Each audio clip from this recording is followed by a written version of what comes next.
are going to record this whole session, and if I can figure out how to download an email, I will email it to each of our participants so that you have something for reference for later. This is a fast-moving, ever-changing by the second, as Greg and I have both been involved up to our elbows, and we want to make sure that we get the best information to our businesses so that they can take advantage of the programs and the partners that we have in our community. So on that note, Greg, would you take over, please? Yes, thank you, Lisa. Again, my name is Greg Price. I'm the director of the Small Business Development Center for the Columbia Gorge. And first of all, I just want to thank Lisa and her folks at the Chamber and all the hard work that they've been doing. It's been really impressive and humbling to see how hard they're working and how much effort they're putting in to support their community and the small businesses. And really encourage you, if you are not a member of the Chamber, to please sign up and become a member and contribute. That money really goes a long ways. So for those of you who aren't aware, I'll give a really quick overview of the Small Business Development Center. We are a nationwide network that's funded both through the Small Business Administration at the federal level and through Business Oregon. At the state level, we also get a local match from the Columbia Gorge Community College, who hosts us. We support small businesses and entrepreneurs in every aspect of their business development, from initializing and formulating a business plan, to growing their business, to getting loans and other funding sources, to evaluating and selling their companies. We work in Hood, Gillum, Sherman, and Wasco County, as well as to some degree Klickitat and Skamania County on the other side of the river at our center. And the majority of our services is done on one-to-one advising and counseling, which is really easy to do just by registering on our website. But we also do special programs, community outreach with other grants and funding sources as well. So with that, I'm going to talk about the different incentives, funding that's available both through the CARES package, the federal stimulus bill, as well as some of the local incentives that are now available and some other things that may support your small businesses. To what Lisa said, I just want to give the disclaimer that this is a rapidly changing environment. Information is changing day to day, hour to hour. So I'll do my best to answer all your questions, and I think the majority of the information I have is pretty accurate. So I just want to give that caveat that a lot of it is changing.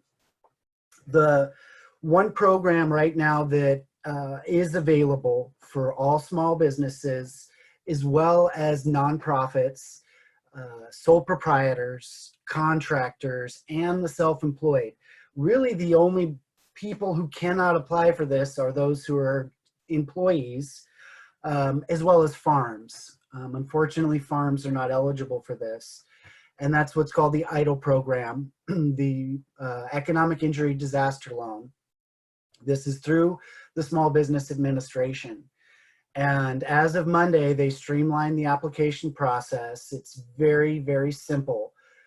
There's only one place to apply, which is online through the SBA's website. And it probably takes all of 10 minutes to apply. You really don't need much information beyond your tax ID, some basic income information. And at the end of that application, they're going to ask you if you want a $10,000 advance.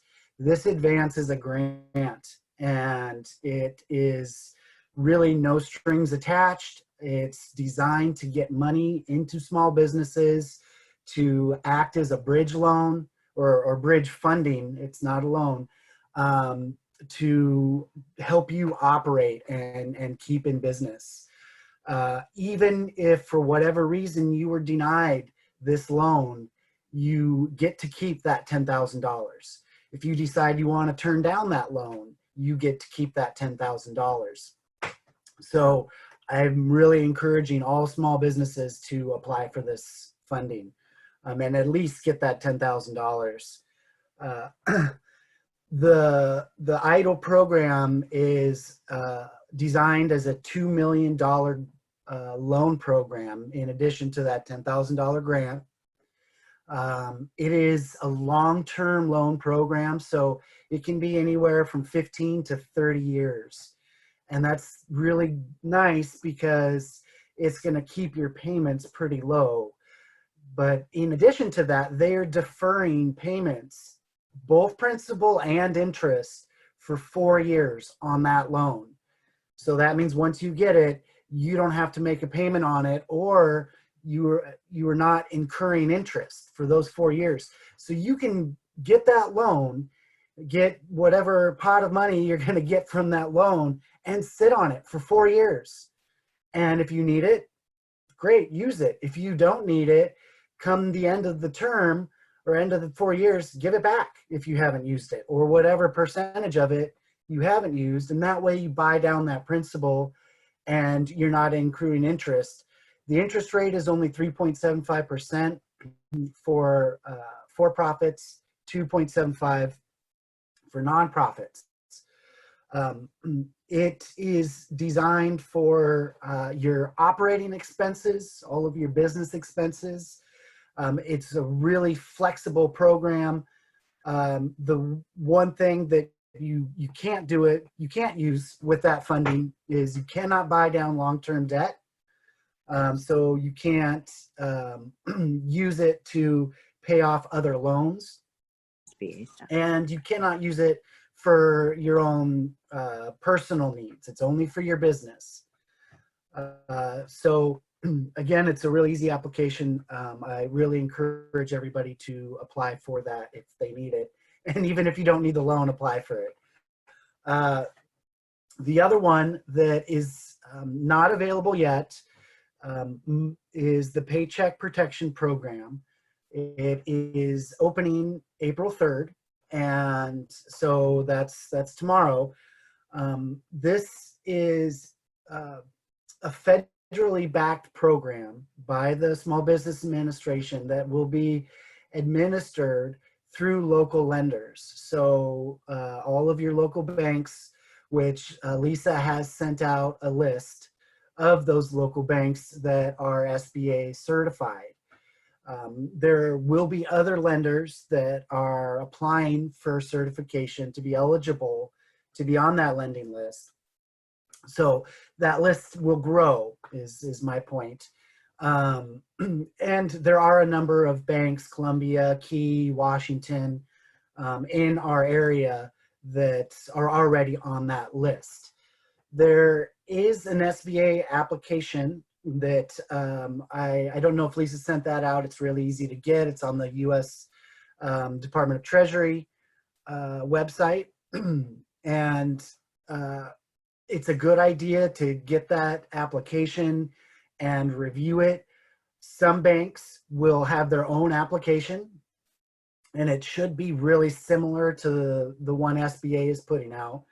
Other banks will use the SBA application because the idea is to have a fairly standardized process that is also streamlined and pretty simplified to apply for. So the benchmark is not going to be high on either of these loans. They will look at your credit score, and they will look at your ability to service the debt to some degree. But it's going to be pretty, again, the benchmark will be pretty low. They're really wanting to approve these loans. And it's important to keep in mind that these loans are not being underwritten like normal business loans with the intent of making money. This is a stimulus package. The intent is to get this money out to small businesses.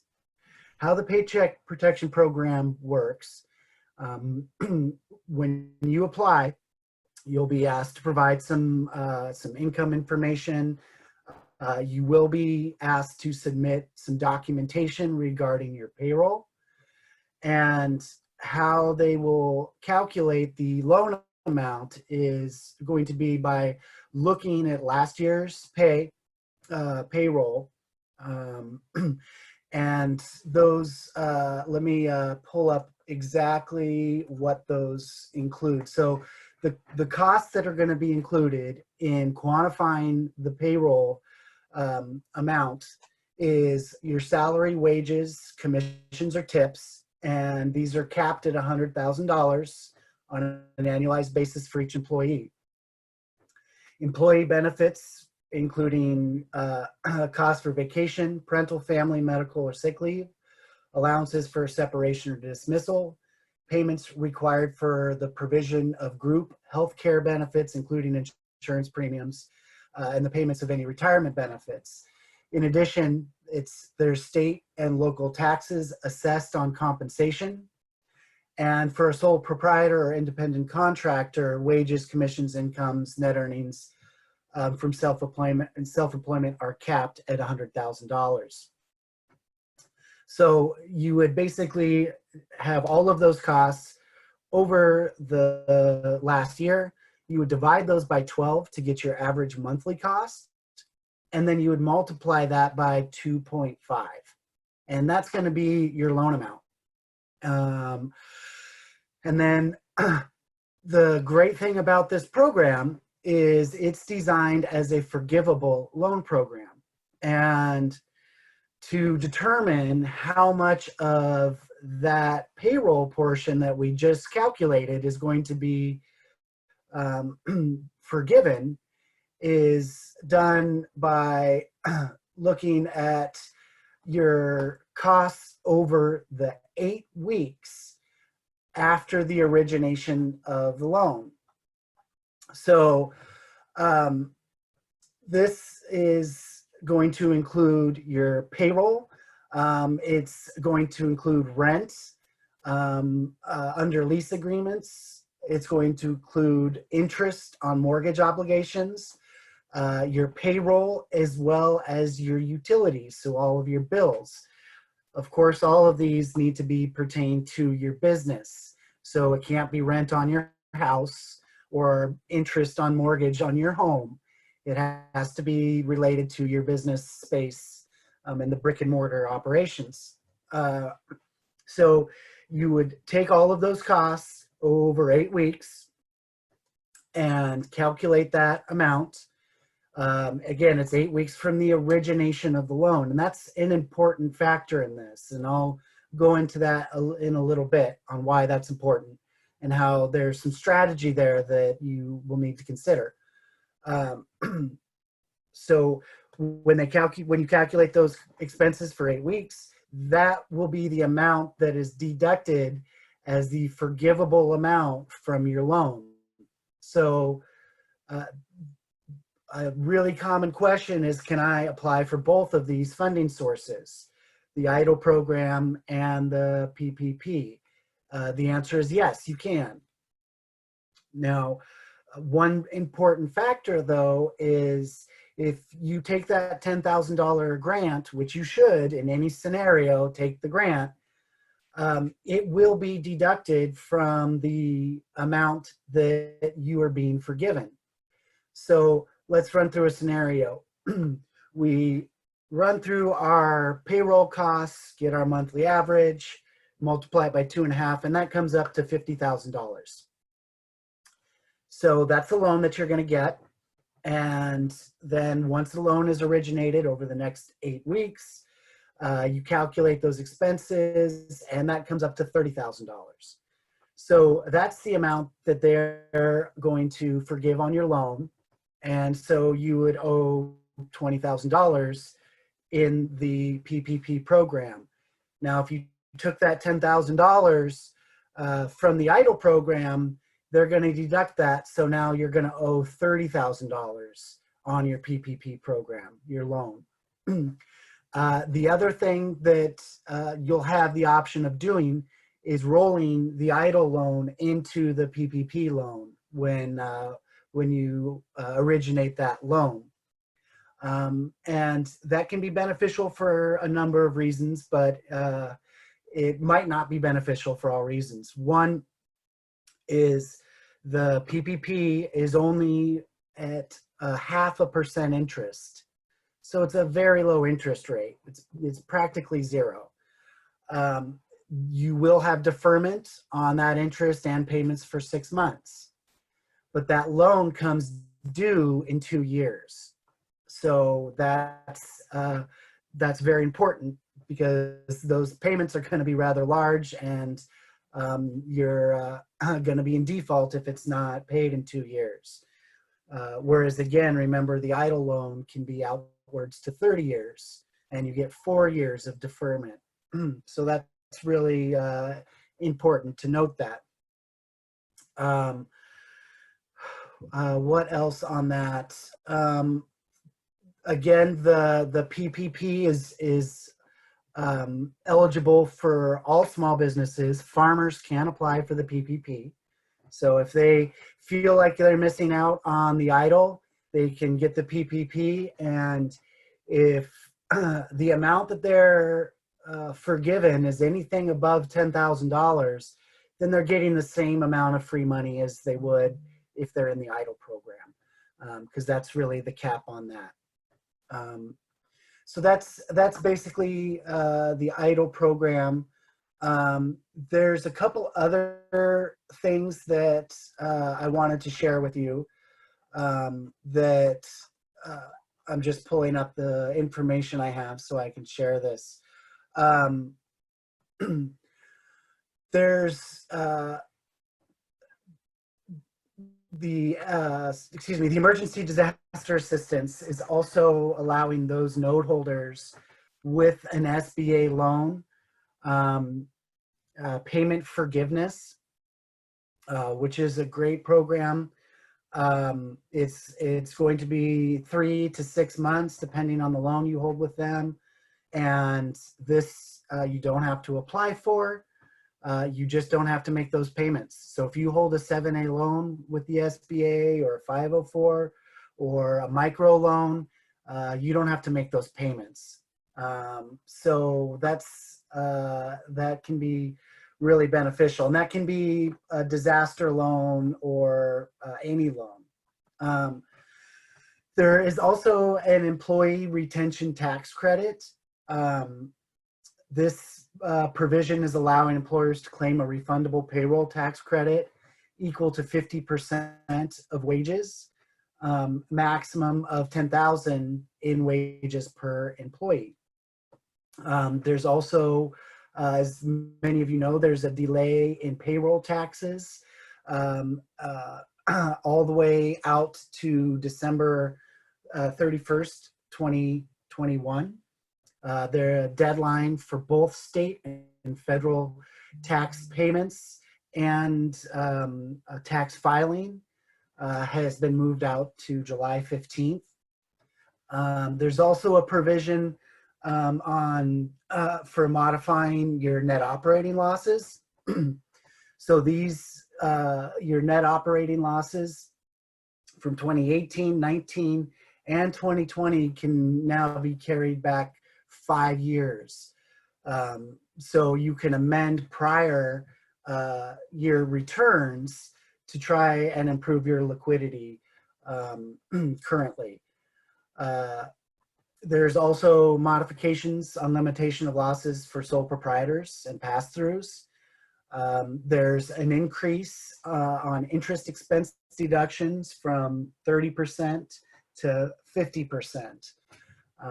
And I get that a lot of this stuff kind of flies over your head and it's a lot to take on. So I can certainly get you this information, but just make sure that you're having these conversations with your CPA, with whomever is filing your taxes. I guarantee you they are up on this, they'll know how to apply it, and they can help you through it if you need it.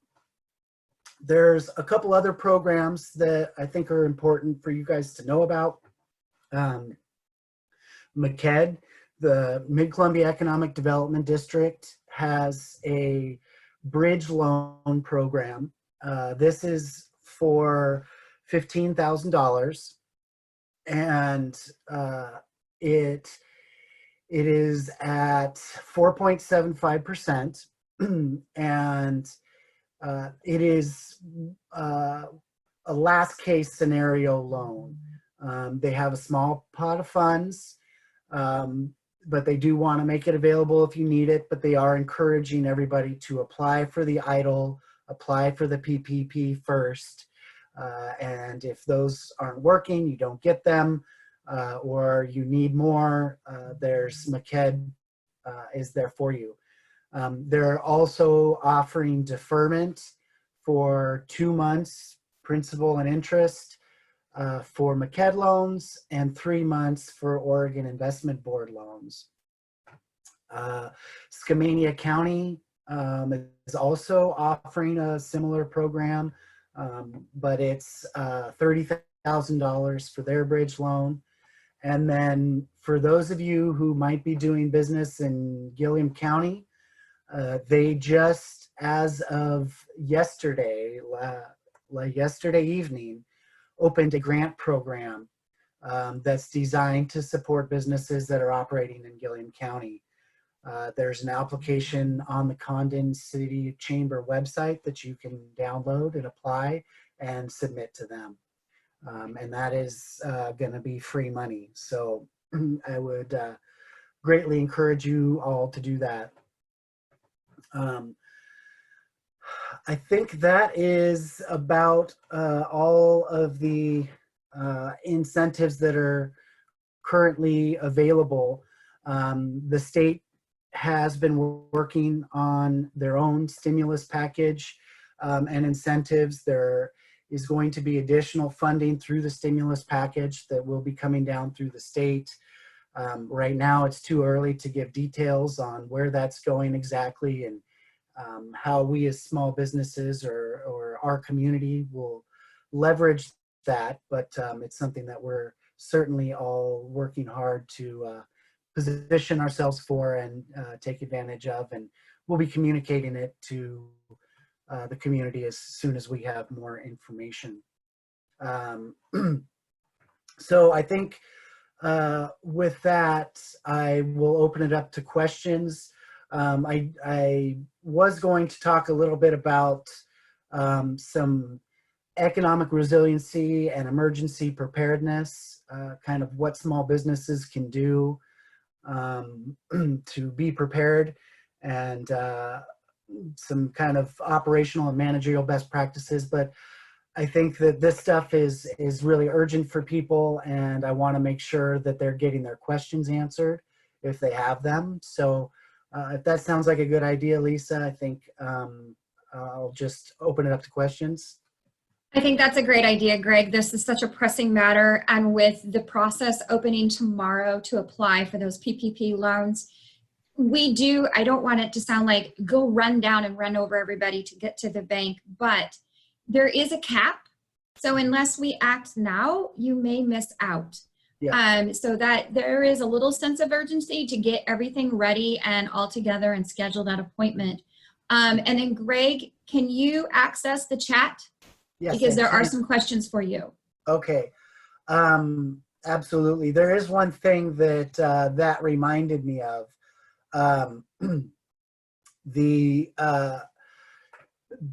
Some banks are having a wait list.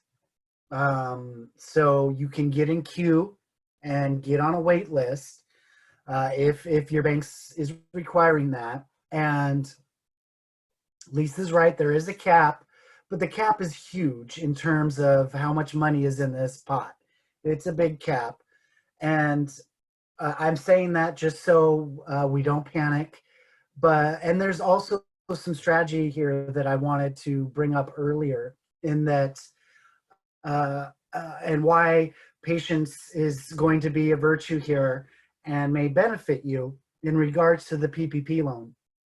Because remember that 8 weeks of expenses that they're calculating starts from the origination of the loan. So most businesses are not hiring back right now. and it might be another month before they do start hiring back. And you have until the end of June to fill your to fill your payroll back. And I didn't state this, but in order for you to get 100% of that 8-week expense forgiven, you need to hire all of your employees back by the end of June. And they need to be hired back at no less than 75% of their historical salary, their average salary from last year. So that's really important. And then if you hire less than that, then it's just deducted by the percentage of employees you don't hire back. So if you hire only 80% of your employees back, then you get 80% of the amount that was going to be forgiven is actually forgiven. So back to the strategy of when this loan is originated. So if you're not going to be hiring your employees back for, let's say, another month, that's when you want your loan origination to start, because that's when your expenses are going to go back up. Right now, your expenses are probably at a low because you've laid off most of your employees. And again, it's going to be a little while before you hire them back. So if your loan originated right now, you would not be getting the maximum amount forgiven as you might be had the loan originated in 3 or 4 weeks from now. So I'm just saying that to bear that in mind, that while you're waiting and feeling anxious about this, that might work in your benefit. Okay, so I'm gonna just go through these questions here. It looks like, Randy, I think Lisa posted your link to the application.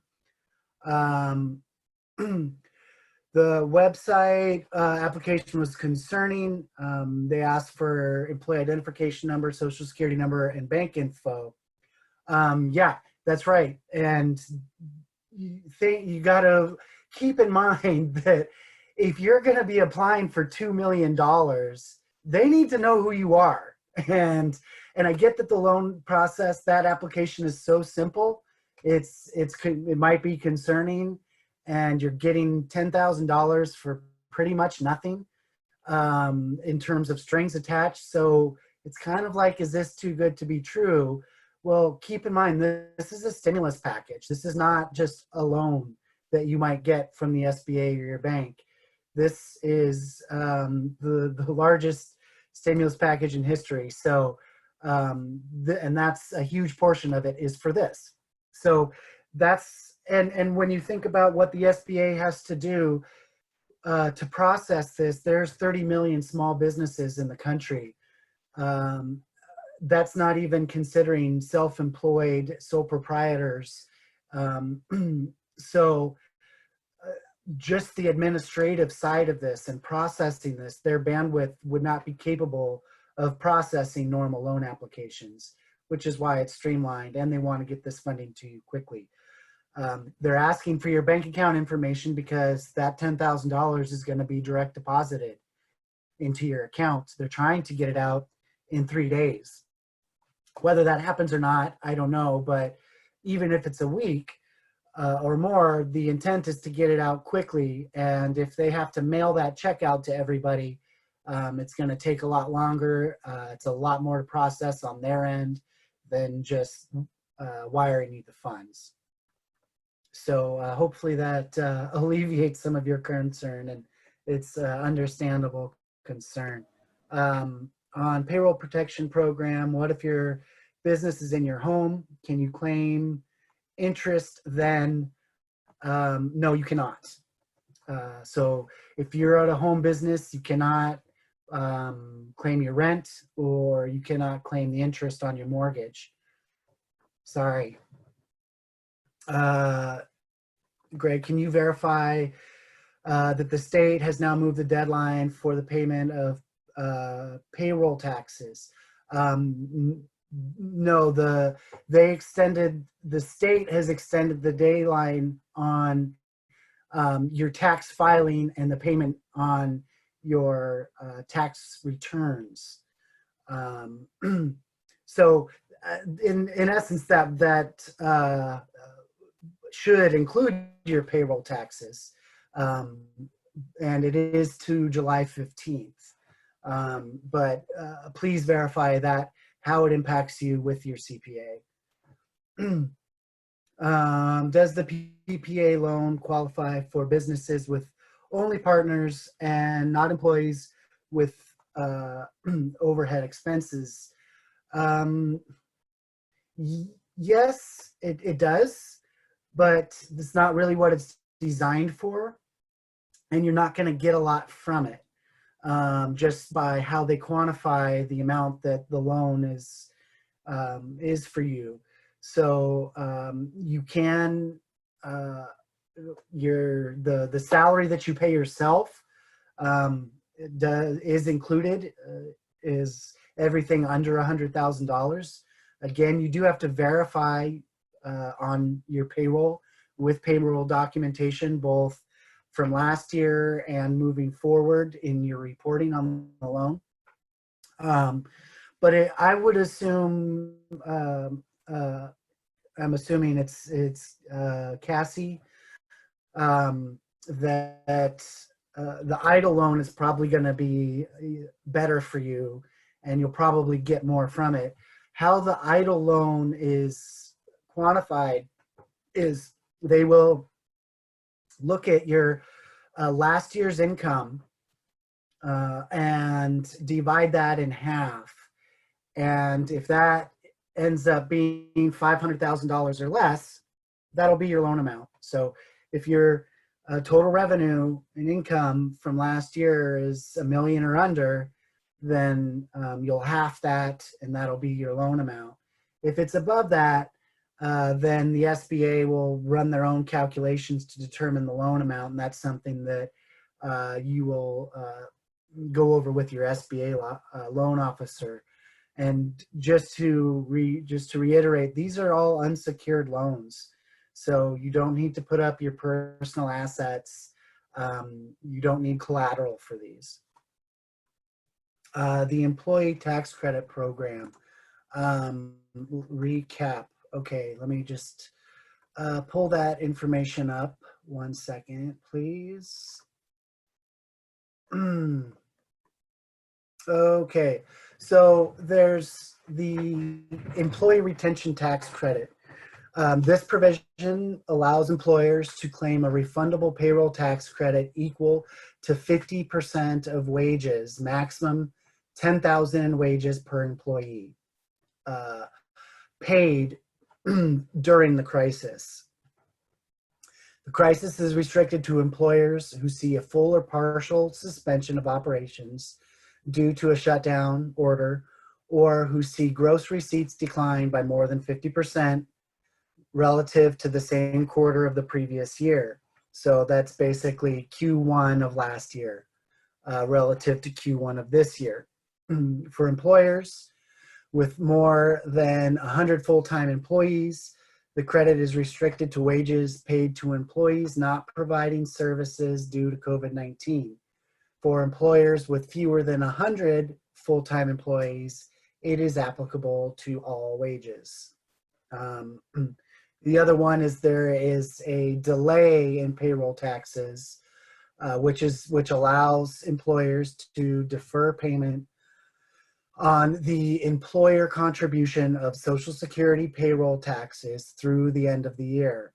Half of this deferral amount would be due to be paid on December 31st, 2021, the other half by December 31st, 2022. So I hope that answers that question. For self-employed person, individual, is it better to apply for these grants, loan, rather than unemployment? You can do both. Yeah, there's no reason why you can't do both. If you are self-employed and you're eligible for unemployment, you should be getting that. And then You're going to want to apply for the EIDL program. The PPP really won't apply to you because you don't have any payroll. So apply to the EIDL program and get the $10,000 grant. Easy. Free money. So for the example you illustrated, net $30,000, half interest on the loan repayment is due in 2 years. That is correct. Remember, you do get deferment on that for 6 months. Deferred payroll expenses are deferred to December 21. I think I just answered that.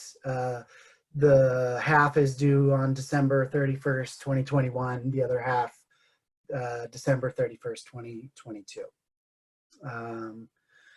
Can I apply for PPP if I do not have employees? I run in a home business. Husband and I are employees. We do not take traditional salary. Yes, you can, because you are employees on your own payroll. Depending on what you make, it might not be a very big loan, but yes, you can apply. Again, I think the EIDL is going to be a better program for you, and you want that $10,000 grant, so get that first. One thing that you can do is, with the basic calculations I gave everybody of calculating your average monthly salary, multiplying it by 2.5 to get the amount that you're going to be loaned, and then you can take any 2 months to get that historical payroll and expense cost, your rent, your mortgage interest, your utilities, and your payroll, to get a rough idea of what the 8 weeks after the origination of loan might be. Might be a little less than that, I don't know. But that way you can get a rough idea of what your loan amount is going to be versus what you're going to be forgiven. Now, if that amount that you're going to be forgiven is significantly north of $10,000, then you should be applying to both programs. Okay, I hope that makes sense, because that's important. You can apply to both. The one thing to keep in mind that I put a caveat on that is that if they want to roll the EIDL program into the PPP, so you now have one loan running through the PPP, those terms are different, okay? Remember, the EIDL loan is out to 30 years, 4 years deferment. That's an amazing loan. You can't beat that. The PPP, again, is due in 2 years. So if it's a small amount, it might not be a big deal. But if it's a rather large loan, you might want to think carefully on that, rolling the EIDL into the PPP, because you'll have whatever that loan amount due in 2 years. Correct. The PPP means Paycheck Protection Program. Arrangements for applications are with your local bank. The advanced application source is from the U.S. Department of Treasury. Lisa, do you have that application? So in the e-blast that I sent out this morning, there is both a link for the EIDL and for the PPP included. And then there's also a guide that has been put out by the U.S. Chambers. There was also a guide for SBDC, but the U.S. Chambers went more into what details and documentation you needed for the application. So I suggest that you read both. This morning's email did not have the SBDC. We've been sending that out, I think, every email that we've sent out. So please check all your past emails. There is links to many numerous sources, guides, and to the applications. The PPP loan did not have an application link until today. So if you're specifically looking for that, that one was included in today's as a brand new link. I tried to summarize as much as possible. There are links in there for more information for you as a borrower. There's links in there if you are a lender. because as you can imagine, our banks, it went into a law not even a week ago, and now they're expected to be able to understand all of this and roll with it. So, and I did just post the link in our chat line to the Department of Treasury to that okay. site. So, and I know that this beginning of the week, we had several resources from the U.S. Treasury in our e-blast. So please check those. Those are also posted on our Facebook. We're sending it out to our entire list, not just our members, as this is a community effort. And so those pieces are there. If you cannot find it, I'm sure you can email Greg, or you can email us and we will get on the phone and get it to you.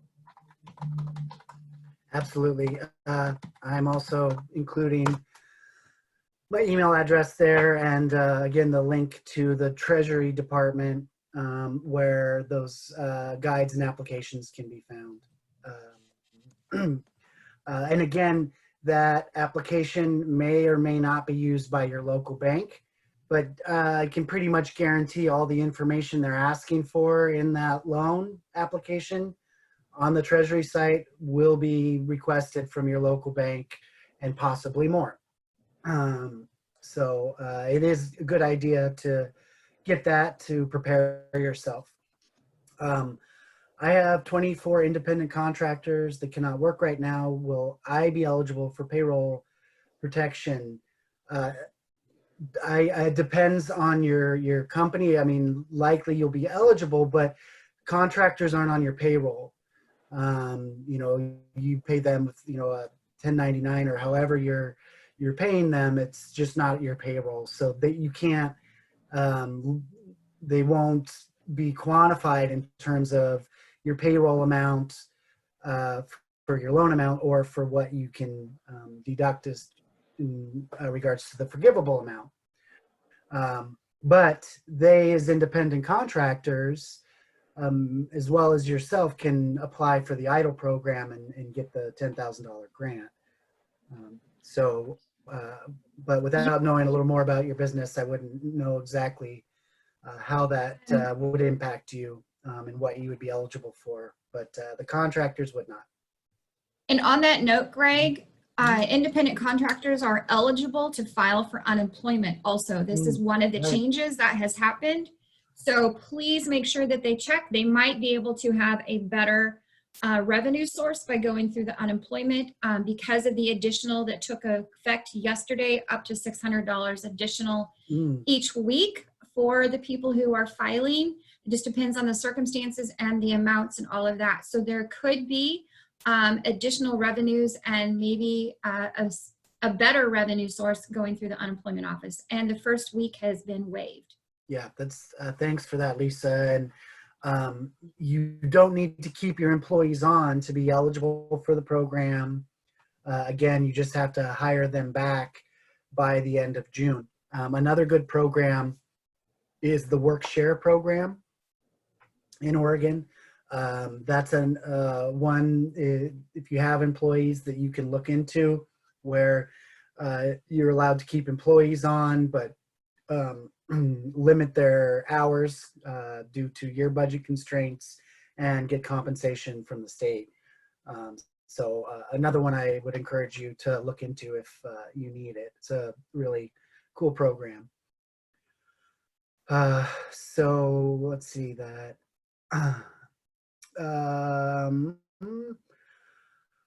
Link for each program issue, a link for each program for information gathering and process and applying would be helpful. So yeah, you've got the link for the Treasury for the PPP. You've got the link for the SBA application. So those are the ones that are going to be the most relevant. So that's it. I think that's all the questions. Did I miss anybody?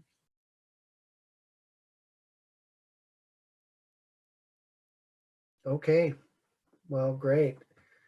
Oh, I got a new one here. Let's see.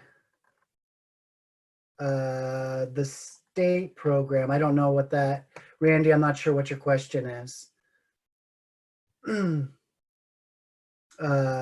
State program link. Let me see. I'm assuming you're talking about the work share. I'll pull that up for you. Yeah, it is a really cool program. And there you go. And this program has also been rebolstered in terms of the amount of funding that's available. And again, this is a program that incentivizes the employer, not the employee, to keep your people on payroll. So it's a really great program. And, you know, this is one thing I actually just thought of that could be something to strategize about with the work share. If that origination date starts and you don't need to quite bring all of your people back on full time, or you're having a hard time doing that, you might be able to work with work share to bring them on. I'm not exactly sure how that would,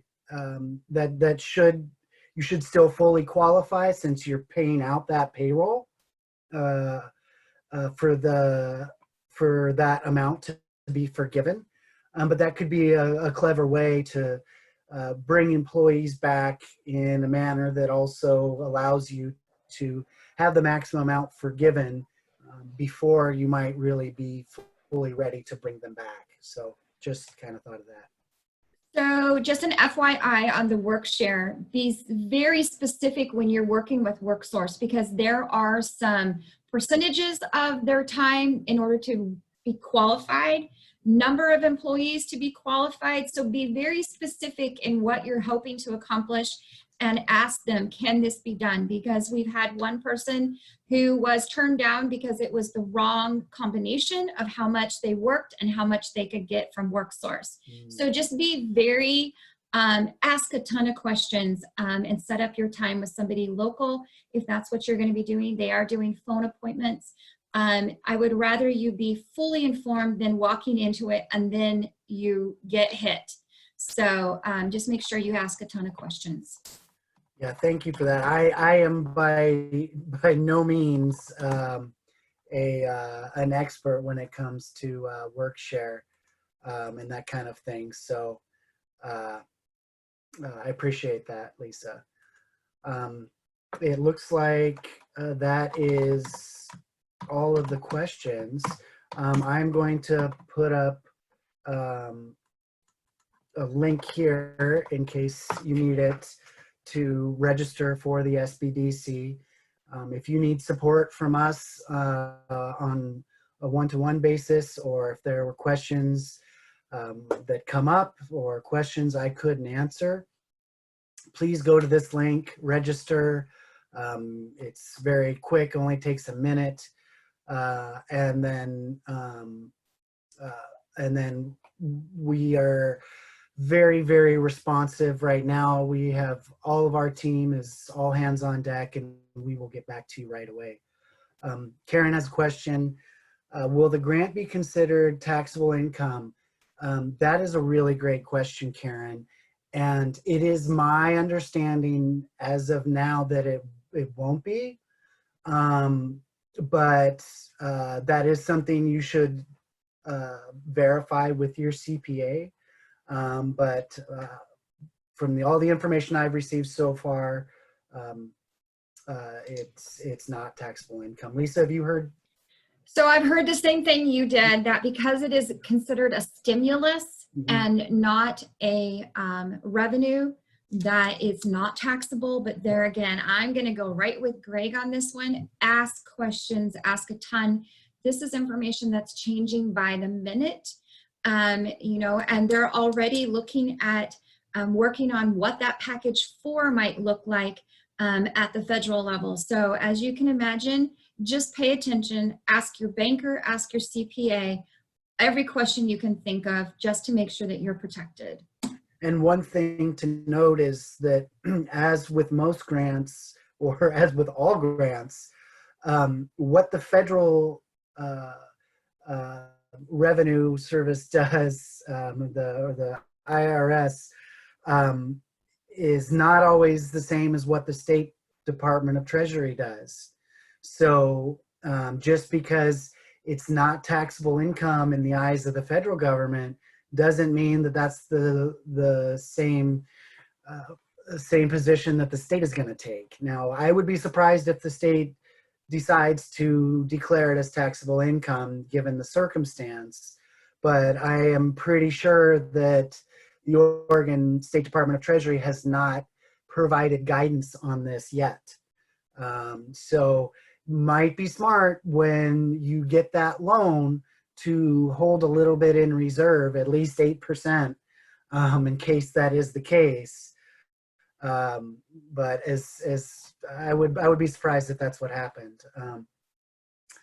From Randy, the EIDL program. Oh, this is a great question, Randy. Thank you. How must the 10,000 grant be used for? Any specific approved lists? Yes. There's not a list per se.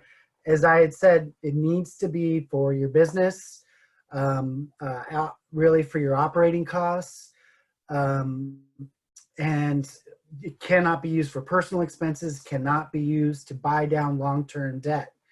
It can be used to pay off credit cards that are used for your business, and hopefully you don't have many of those. But what I forgot to mention that is very important, if you are going to be applying for both the EIDL and the PPP, those pots of money need to be used for different things. So the PPP needs to be used for that list of eligible expenses that I went through: your payroll, your utility bills, your rent as it pertains to your business and not a home business, and interest on your mortgage. You can use the EIDL for everything else. You cannot use the EIDL for those PPP expenses if you get them both. So I hope that makes sense. So I guess that's it. Unless there's any last questions, comments, concerns, Lisa?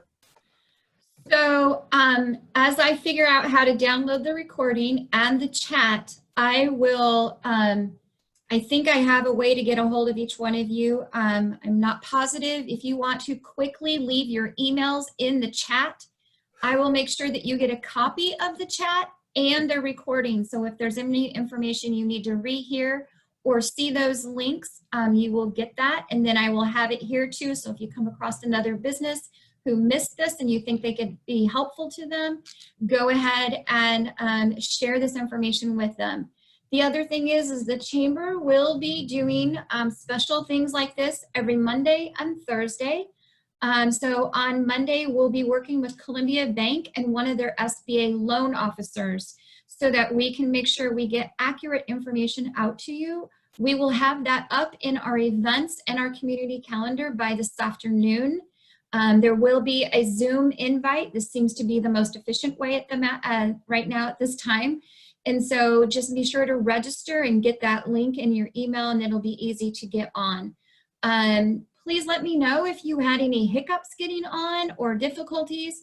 We're trying to make this as simple as possible, but you can imagine this is a whole new spectrum for us and a whole new way to operate. And then on Wednesdays, it will be on the events and community calendar. I am continuing to do the Wired with the Chamber, which is literally a drop-in, ask questions. You can leave, you can stay anywhere between 7 and 9 a.m. on Wednesdays. I will have the link for the simple Zoom hopping on in the event listing on Facebook and in the calendar on our community calendar. So the Chamber is trying like crazy to get stuff out to our businesses and inform you. If there's something I have missed, please do not hesitate to email me, call me, or anything. We have 2 staff members in our office. The rest of them are working remote, and we're doing the best we can. So I'm sure Dana will be nodding his head in full agreement. Along with Greg, this is a crazy time. We're trying to figure out the information as is flooded our email boxes and figuring out what we need to get to you to make the most sense. So be patient with us too, and your bankers and your CPA. This is something no one has ever navigated before. So just be patient with us. We're trying to do the best we can for your survival and the success of making it through this. So I appreciate all of you being on here and being informed. And Greg, thank you so much for spending time and working with us today. Yeah, you're welcome. It was my pleasure. And again, anybody who needs more support, you know where to reach us now. And for those of you, again, who aren't members of the Chamber of Commerce, I really urge you to become members. It's such a valuable resource for all of us, as case in point with this resource here. So thank you, Lisa, for all the work you do. You're very welcome. And thanks, everyone. And I'm going to go ahead and end this session, and then I will get information out to you as soon as I can figure out this technology.